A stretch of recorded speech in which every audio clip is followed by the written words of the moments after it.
ช่วงขึ้นให้รับรับขึ้นรถ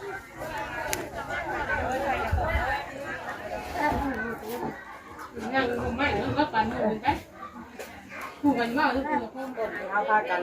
ชาวบ้านหอมแห้งหอมใจกันมาห่อแล้วก็พากันห่อไว้บ้านเลยทีเดียวเนาะห่อนี่ก็ไม่ได้ไปใส่แบบเพิ่นมามือมาพาดเนี่ยเก็บใส่ขันเพิ่นเมื่อตอนลูกตอนหลานเนาะว่าไปนี่สุกระบอกหมอนี่จ้ะ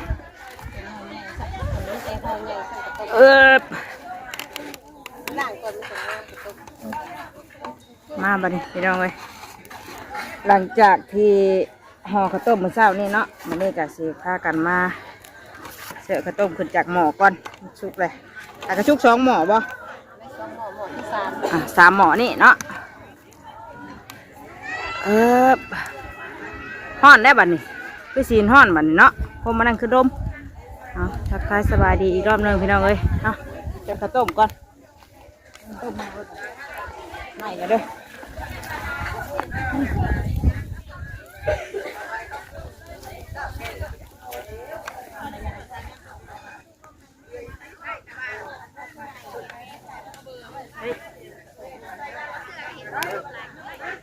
ช่วงขึ้นให้รับรับขึ้นรถ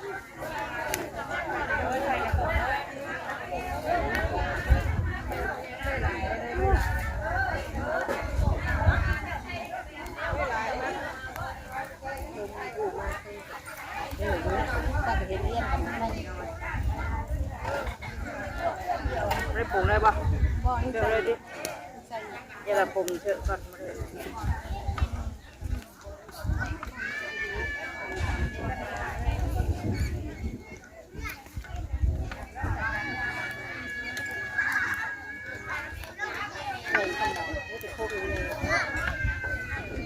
ต้มหน่อยต้มแงว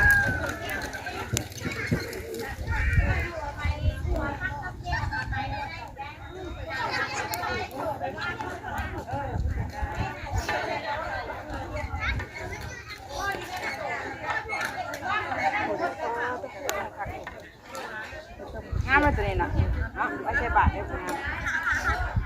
ไม่ได้ห่อตู้เนาะเราห่อเดี๋ยวจะว่าเดี๋ยวไม่บ้างบ่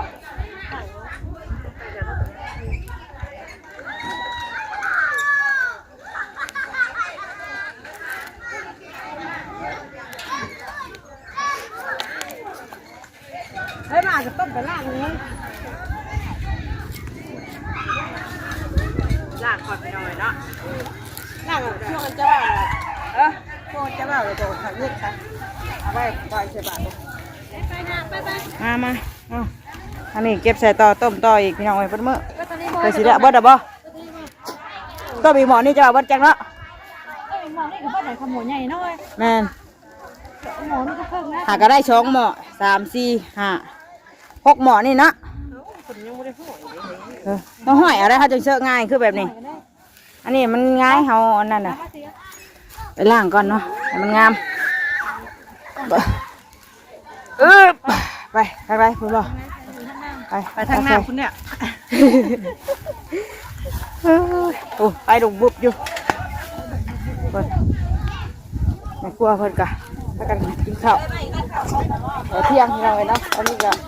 เป็นเวลาเที่ยงพอดี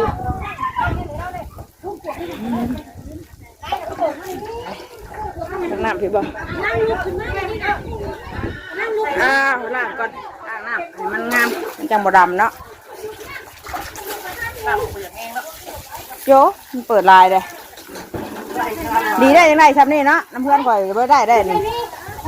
ก็เดียวเดี๋ยวเบิดน้ำอันนี้ยังว่าได้มีการมีงานก็ใส่ได้เลยได้หลายในน้ำกันเนาะเพื่อนกำลังย่อข่าวตอนเที่ยงพี่น้อยเนาะย่อข่าวปูที่ข่าวปูเพิ่นมาเย็บขันบอกเบงอยู่ทางพูดแหละ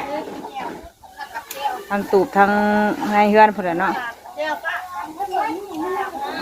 ทางนั้นก็เฮ็ดแนวหนึ่งทางนี้เฮ็ดแนวหนึ่งไปเอาขึ้นบ่ขึ้นเทิงเฮือนเนาะเทิงเถียงหน่อยไม่ตุ้ยพูดแหละเก็บไว้เทิงบุญเอาดึงเด้อ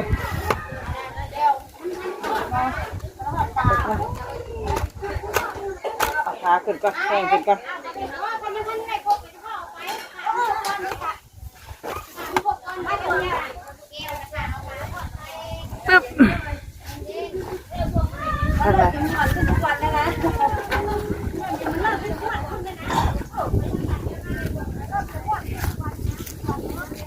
ที่เธอเดินกว้างเนาะเดินกว้างฮะหายเนาะเฮ้ยเปิดตู้โ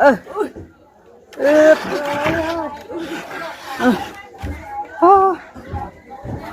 เฮ้ยขึ้นมาไหวเทิงพี่กล้วยกับคนน่ะนี่เด้พี่น้องเอ้ยกระต้มคนเอาไปให้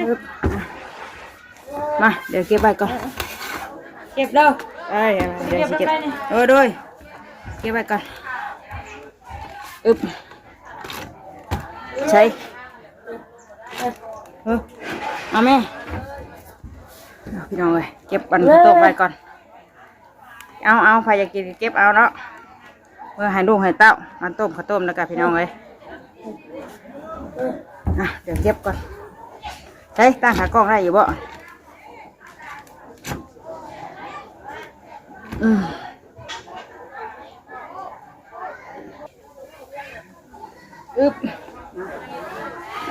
ต้มมาก่อนเลี้ยงไว้ก่อนล้างไว้เลยเนาะไปให้คนมามูมาทานแบบพี่น้องเนาะสบายดีเจ้านุ่มยืนสบายดีป้ารุ่นเลยแกะออกอยากที่คุณแหละหลายคนห่อพี่น้องเลยเนาะแม่พี่น้องคนมาห่อร่วมกันเลี้ยงไว้ได้ก็เอาแล้วก็ไว้ให้คนมามุงมาทานเก็บใส่คันให้เพิ่นเนาะ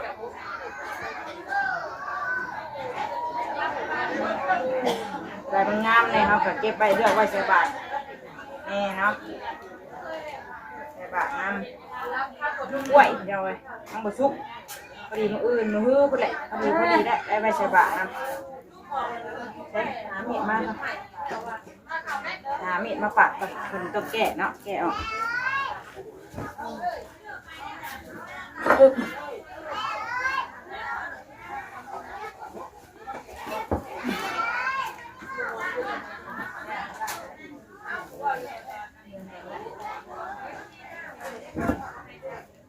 ห่อนได้บัดนี้ที่นี่เลยข้าวนี่คือว่าล่มสีล่มห่อนก็ดีอยู่พี่น้องเนาะมันจะได้ไม่มูคู่ร้ายแน่กับทำกับคืนกับบุญกันถ้ามันหนาวนี่มูบ่ค่อยอยากอยู่แล้วอยู่ก็ร่ำพอดีกะเมื่อน้ำบ่มีมูอุ่นเอียนปานใดถ้ามันห่อนกับยังว่าใครก็ดิ่นกินกับใครแน่เนาะห่อนมันเอาห่อนลายกับบดีแต่ว่าหอยมันหนาวแห้งนะหนาวลายกับบดี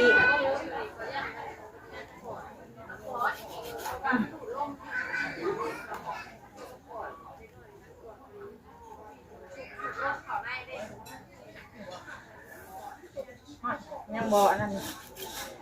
ต้มอีกหม้อนี่กับเบิดยัง3หม้อกัน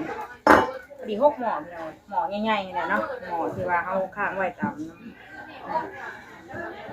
6หม้อพอดี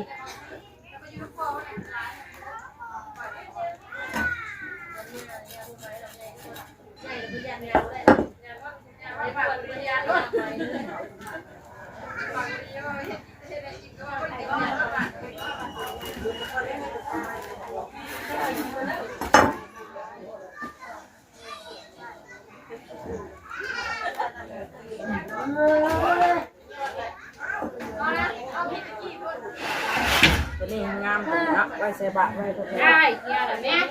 พี่ว่าเขาพุ่งเลยน้องนะที่เขา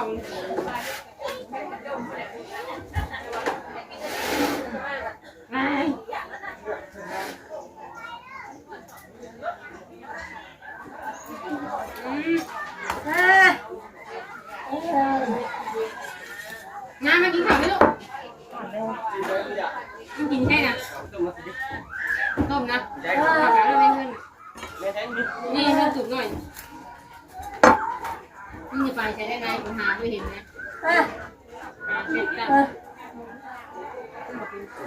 มาทำโม่ไปเลยลูกพวงไปแล้วนั่งผมไม่แล้วก็ปั่นมือไปพูดกันว่าลูกเผื่อโค้งหา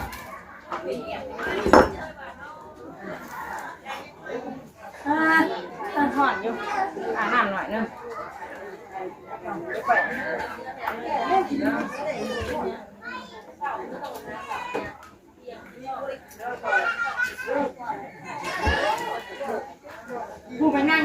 ไม่ต่อลูกไปที่แดงไหมแดงไปแล้วมึงเห็นนะคะ ไปพี่น้องเลยให้อีก3หม้อต้มอยู่ลมผมเนาะนี่ก็เป็นต้มที่เขาพากันชาวบ้านหอมแห้งหอมใจกันมาห่อแล้วก็พากันห่อบ้านเลยพี่น้องเลยเนาะห่อนี่ก็ไม่ได้ไปใส่แบบเพิ่นมามูมาพาดเนี่ยเก็บใส่ขันเพิ่นเมื่อตอนลูกตอนหลานเนาะว่าไปนี่เพื่อนประหยัดเอาเนาะหลายอยู่จะต้มจะกล้วย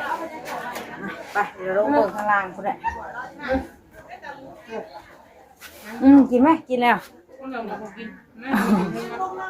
กินแล้วกินแล้ว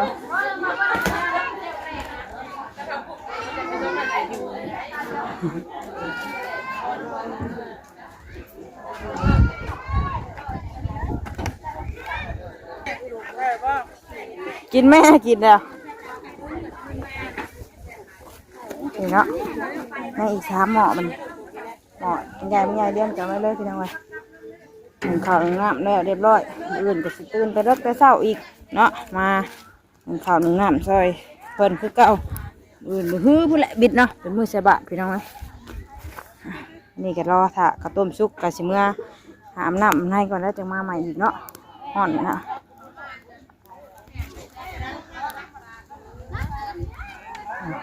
ต้มกระต้มอยู่นี่หากระใส่กินนี่ยังบุพดซ้ำเนาะ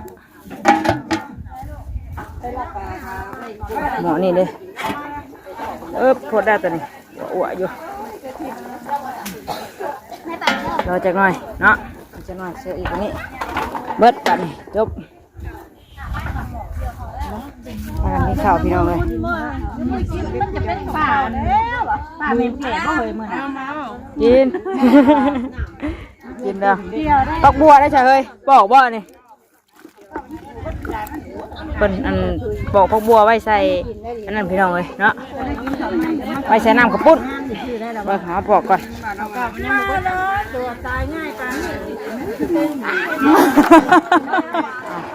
พี่น้องเลยมาต่อปอกหอมบัวไว้เป็นน้ำกระปุ้นบัดนี้เนาะหลังจากที่เฮาเสิร์ฟข้าวต้มแล้วเรียบร้อยรอถ่ายอีก3หม้อเนาะยังบ่ซุกพี่น้องเลยเดี๋ยวมาปอกบัวไว้กัน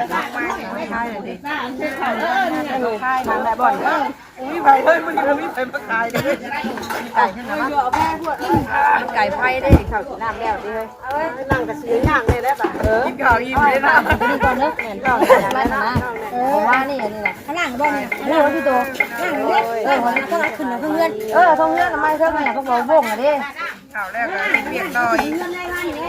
ยเป็นเบอร์นะนี่ในข้าวล่างเลยกูได้ชีวิตเนาะนักเรียนยังที่ไหวไหวกูยังคนไหวไหวตลอดแต่เมื่อวานนี่เนาะ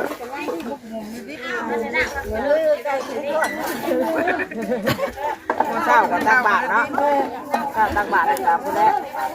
เก็บหันเก็บมีบ่อยเนาะเปิดสีนั่นเนาะตอนนี้ญาติพี่น้องหลายคนเฮ้ยกำลังแช่น้ำเหมือนอยากแสบตาอยู่แช่น้ำหันเสียตาบ่แช่น้ำหันบอกง่ายเป็นว่าหันเสียตาได้ตาครับบ่ผมแช่น้ำแล้วบอกง่ายจะคิดจะถามเนาะนั่งสวยได้ก่อนนะจีน่ามันมีนี่ตำรวจหุ่นเป็นรอตัวจะมาคือตำรวจหุ่นไอ้แต่ตาไม่ได้งานไม่ได้จบเนี่ยแหละมันจงเดียวค่ะแต่ละพวกมันบ่มีคนไฟช่องเมื่อพันยาเนาะมันเจ็บคิดเจ็บว่าแล้วเนาะอย่างเมื่อพันยาดิเดี๋ยวดมเอาคืนเลยน้ำตาบ่ถ้าแช่น้ำสินะถ้าปอกมันจะแสบตาหรอแรงว่าเลยแล้วหายได้ไหมเผื่อให้หายได้ไหมหายแล้ววิเพตีก็หายวันนี้น้ำตาจะเอาย้อนนิด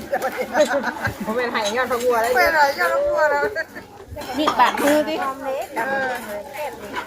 ตีนให้ปลาดิเขาเห็นที่โบราณนั่นไอ้น้องสอนเขาเห็นมันอีกเอ้าไปในโอ่งที่ออกไปหน้าแบบตอนนั้นเห็นมันอยู่ที่ตอนนั้นยาแรกกันเข้าไปแล้วแม่โมมเราไม่ต้องห่วงเราเขาว่าเราขี่แล้วแม่โมมเมื่อยังไม่เชื่ออยู่นะ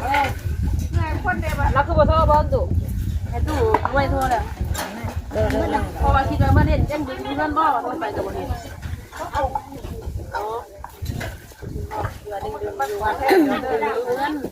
คือว่าเป็นข้าวนั่งแกะพ่อแล้วเป็นอาหารแซ่บดีต่อมาฟ้าสวยนั่งอยู่ใต้เลยย่อยนั่งอยู่ใต้นะครับมาในกอดูเสียบตากันจิ๊บ ไปเปิดแล้วนะต้องหยาดคนดอกต้องให้ท่านี้เพราะว่าต้องให้หลายคนจะมันสิบ่มีเรื่องเฮ็ด จะมากับมาข่าวมาใหม่ได้จิ๊บให้ขึ้นเบิด3-4คนนี่ก็ยัด น่าจะมียังเลยนะเป็นเด็กน้อยอีกข้างก่อนเป็นเด็กน้อยอีกข้างได้เถอะ เป็นไรแล้วสุดขออะไรเด้คือขออะไรเด้คำมันยอมแล้วเนาะ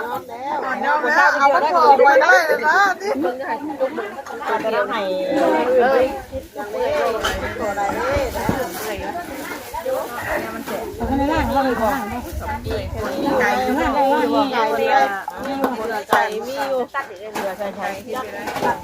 ตัดกี่บ่กี่บ่เนี่ยเอาให้เขาไม่ได้เนี่ยว่าไปก่อนหมู่เลยค่ะ เสียบตาได้นะถ้าแต่ว่านี่จะ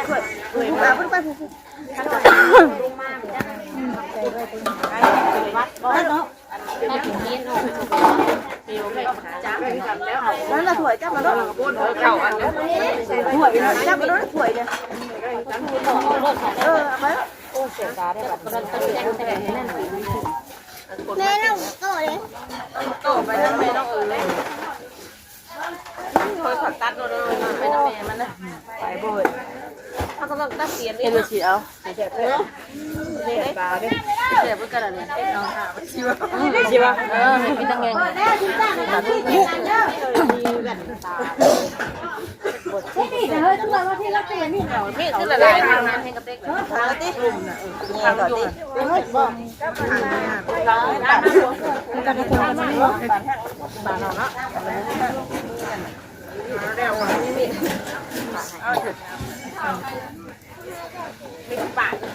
ได้บ่มีเด้อจ้าแล้วจะปากหลายได้เงาเนาะได้ช่วยกันได้ดิช่วยกันได้บ่เนาะปากหลายแล้วเฮาก็ล้างชื่อเอาใหม่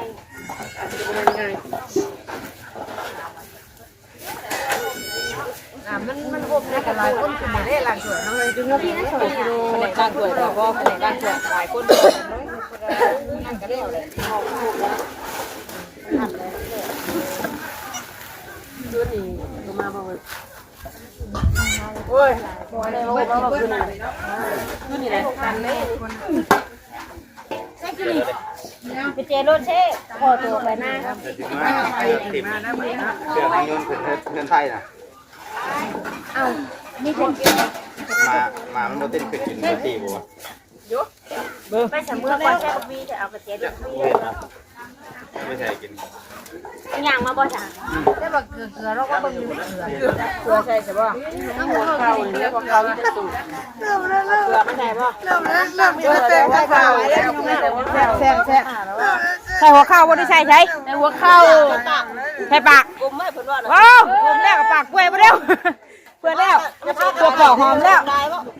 เนาะเรียบร้อยได้ดิบอกกะ คันไหนบ่สิหาคนนี่บ่มีคันหาคันผู้เดียวนะคันหามาแท้อันนี้เขาให้ ยอมแล้วแต่งคันหามายอมได้เนาะแต่มันแสบบอกหอมบอกบัว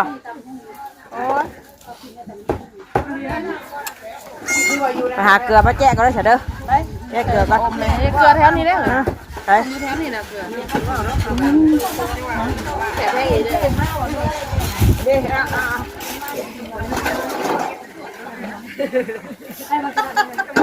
เอาอมแก้มดูเฮ้ยยังคักกว่าในข่าวตาเลยเอาไว้อะตาละหายดิเขาเจ๊เกลือละแกเบิ้งจักอาบจักหยังเด้อนี่เด้อเก็บอะไรดิ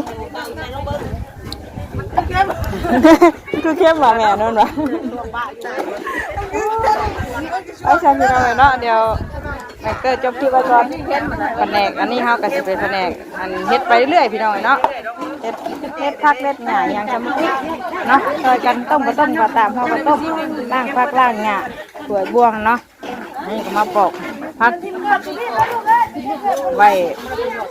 ใส่น้ำข้าวปุ้นอื่นเนาะคนเลยทางหน้าขาหุ่นคนก็ได้ทางนี้ก็หนึ่งเลยหลายคนช่วยกันเฮ็ดเนาะนี่ป่ะอันนี้ก็เฮ็ดครับผักหอม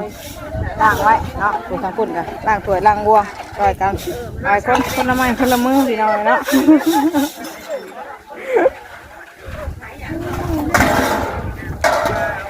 ไปสั้นเดี๋ยวจบคลิปกันเด้อปนุ้งเนาะไม่รอกันนะลาดีลาน้องไปอยู่หน้าแม่ตุ้ยขึ้นเก้าพี่น้องให้เบิ้ลมือเนาะมืออื่นก็เบิ้ลมืออีกเนาะคนแหละมืออื่นเป็นมือบุญเนาะมื่อนี้ก็มาช่วยกันเฮ็ดกันทำภูระ